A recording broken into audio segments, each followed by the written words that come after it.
Most of the time, the cooking is not being done on premise.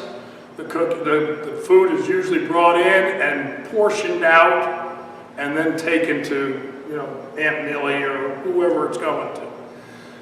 Again, each state's a little bit different, but you've got to watch that because now they're getting very strict on food preparation that goes off-site because you're not licensed by the health department to be doing that. So you've got to look at what programs you really want to do. You could have a Wednesday night dinner, you could have a Saturday morning breakfast, as long as it's a church function and you invite the community, it's usually fine.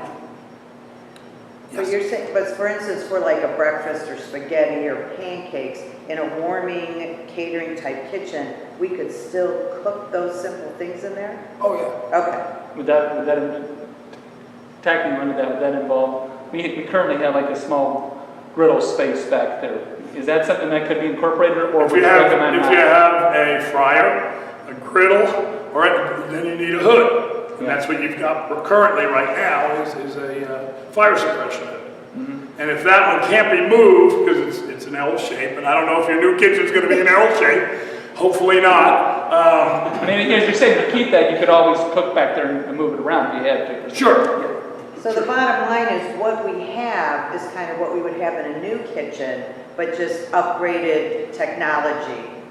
And designed correctly, okay. Yes. So you're not bumping into each other as you're trying to work, and you've got those 3 areas. Okay. So that there's good separation. Okay, that makes sense. The big thing with a catering kitchen is usually there's a lot of, I'll call it island space. Mm-hmm.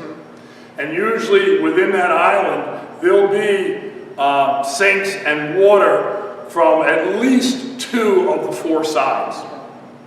And then this way things can be prepared and all, and then you need to say, okay, the macaroni and cheese is done, where do we put it? So that's where in a catering kitchen, it's where can we put the warming trays, thank you, I was thinking of the word for it, but yeah, where do we put all of that? Do we put it out into the seating area, or are we going to try to keep it in the kitchen until we serve it?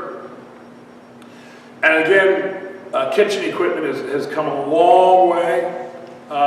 For catering halls, if you've been in any of them lately, I mean, they've got these beautiful wheel out, they've got the hot waters in a like a basin, and these trays just fit right into it. It's a 1 unit. You plug it in and off. It's amazing what they got out there. So again, you've got to know what you're doing with your kitchen before you design it. And that was a good question about, do we want to do Meals on Wheels? You have to kind of say, can we, number one, without going into too much, can we take it off premise and all of that? And I don't think we were thinking so much Meals on Wheels as we are providing a meal for the community. Exactly, and that was the Wednesday night or the Saturday breakfast. Right, Saturday morning, and right. That's the issue. Is I think that let's say we build a 2,000 square foot or even bigger, and we can get a couple hundred people in, and we say to the community, we're going to be giving a free meal, and you come in. Can we still prepare a meal in a catering kitchen, or do we need to work with the caterer knowing that we have good space to bring in food from other places? There's your answer. Yeah, you would want to work with a caterer. You folks are not going to cook for 150 people. There is no way you're going to do that. So again, being realistic, I mean, you'd need a restaurant type kitchen and probably 5 or 6 people that know what they're doing in the kitchen.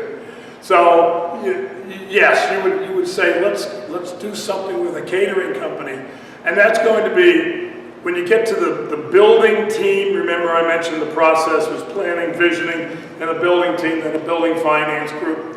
When you get the building team gets together and says, this is what the congregation really wants as a kitchen, they're going to have to go out and do the research. What kind of equipment do we need? How much counter space should we? And you go to a catering hall and say, I want to look at your kitchen. Does it work? Yes, but if we had to do it over again, I would move this over there, and I would do that. And you just take a ton of notes, and that's how you design your kitchen. So that's a benefit of a new structure, would be that you get a newly designed, more efficient, new equipment, and you're not patchworking it together. Would you wall off the kitchen completely? Versus this one is open to the seating area. Would this be a separate walled room? I've seen most of them. It can be separated, but they would have, you know, a rolling window gate or something. And in many cases, even if you don't want that for fire code, they're gonna have you put it in anyway. Yeah. But I mean, it's going to be things that are very generic, where you have an indoor and an outdoor. So you're not banging into each other. And it's very simple stuff like that. And why do you have the indoor coming here? Well, that's because the cleanup is over here. Or maybe you even have, and we all had it in summer camp, bring your tray to the cleanup window. You know, you design all of that into the space. So how big is the kitchen going to be? It's going to be up to you folks after you say, this is what we want to do in it. Have somebody, there's kitchen designers, and not at Home Depot. I'm talking about commercial kitchen designers that will design the kitchen for you. Pastor. Okay. You had talked about primary use and secondary use, and you piqued my curiosity when you reminded me that many congregations have their contemporary services in their social space. Secondary use. It is a secondary use. So if you're thinking, well, we want to have a contemporary praise band, and we want maybe a raised stage, and their equipment can be there, and a place for a soundboard, and screens that come down and everything else, that's still all secondary to the fact that this is a social hall. That is correct. Yeah, because you could still use those for social events. Oh, sure. And you wouldn't have the big thing, and when we get to somebody, you know, just do this when you want me to stop. Because I can't read my watch that well. So I'll just keep talking. What time zone are you on? I got 3 more hours on California time. The one thing is, and I'll talk more about it when we talk very briefly about the sanctuary, but the new space is, and you're very correct on this, is that you need to have it flexible. So if the praise band's going to use it in there, it's going to be on a portable stage platform. Something that can be broken down and stored in what? Our table and chair storage area. And that's with everything in that room. When I say primary and secondary use of space, when you design that for social events, the lighting is going to be for social events, not for playing basketball. It's going to have a carpet on the floor.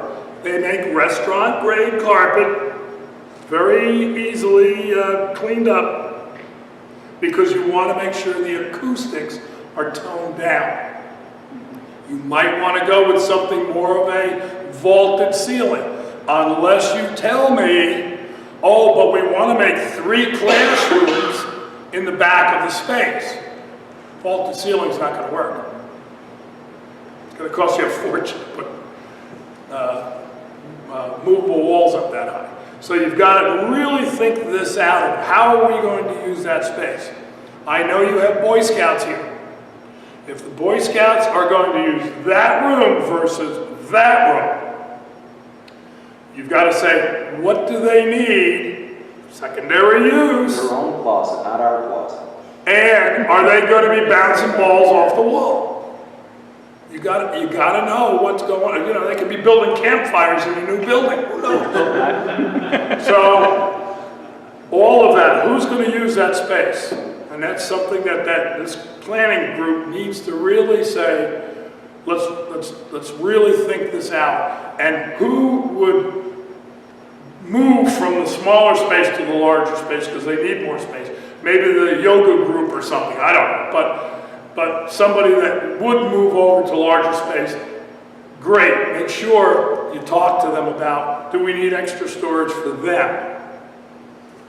Versus still allowing people to use Yeah. that. That's your existing community area. room. I think that's what we use it for now. And I think you gotta keep that in mind. That's the thing, is that we do use it, I mean, we have to use it for our social events. It's the But only that's room you where we have. have 2 AA groups, we do have the Boy Scouts meet Exactly. there, we have the Cub Let's stay Scouts back meet there. there. And if they fit in there, that's not an issue. I wouldn't think that's an issue. Right. Now, my whole congregation has all that but the Boy Scouts. And we had a troop and they disbanded or something. But anyway, we do have NA and AA. And those groups, usually, all they need is chairs, maybe sometimes those conference tables, those shorty tables. But otherwise, they are in chairs. They could very easily be in this room, the new social hall. So you can have the Boy Scouts going on at the same time as they are. Are you envisioning the new kitchen being in the new social hall or in the community space that would be left? I keep pointing over here. This is the logical place for it. Now, will it fit the size you need, fit in there, or are you too close to wetlands? You've got some in the back there with salamanders. I don't know, but again, my home congregation, when we built our sanctuary, they did find some, I don't know, they call it skunk cabbage or something. Anyway, they said, oh, and certain animals like that as food.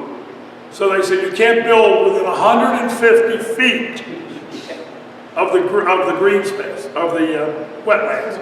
So I don't know if the building's going to fit there, but that's the ideal spot. Let me preface this with, I'm completely excited about building something. I hate that room, I hate that kitchen, I hate everything about that space. But he loves all the people here. But, and maybe you can address this from what you see nationally, but when I came here in 2005, we had 20% more people on a weekly basis. I think we were at 225 when I showed up, and we're at 180 now. How do you long-term plan facilities, and what is the trajectory you typically see in other congregations, and how do those two things intersect? With social space, it's a little bit difficult because more and more community groups are looking for space. You know, they're getting kicked out of schools and that kind of thing for liability reasons and all. So they're looking for places. With your question of how you would design it, the first thing I would say is, whatever you design, and that's what I talked about, a box, that box will be expandable in some fashion. Meaning, if this is going to be the door coming off the hub into your new building, your kitchen's not at the end. Why? Because how you're going to expand the building. That's your way to expand, is that way, so your kitchen's going to be over this way. Somehow, some way. So the building needs to be designed to be expanded. Do buildings get expanded? And I think that was your other part of the question of what other congregations are doing. Most of the time, it's designed and they say, oh, here's drawings of it being expanded, but it never gets done. Can I address something, one of his concerns too? I was talking to Sue before the meeting started. Our average attendance right now is, because I have documentation from 1996 that I pulled out. We have the same attendance approximately that we had when we built the education wing. And we thought we needed the education wing. So here we are 22 years later. And again, when we did the education wing, we also did a fellowship hall, but decided we didn't want to extend ourselves that much. And ironically, where he's telling us to put the fellowship hall is where the original plan wanted the fellowship hall, and that's why there's double doors here and double doors down there. So again, even though you were here in 2005 when we had our uprise in attendance, we are about where we were when we built the education wing and were able to do it. So what he's saying is like so feasible, it's just 22 years later that we can afford to do it. Exactly. And you know, there again, there's reasons for everything. You know, God kind of is still in charge. And so, you know, the best laid plans, sometimes you go, well, it'll be 22 years later. But the key is being able to expand the building. And and I'll just say it even though I'm on camera, this is a box with a fancy roof, and it's not expanding.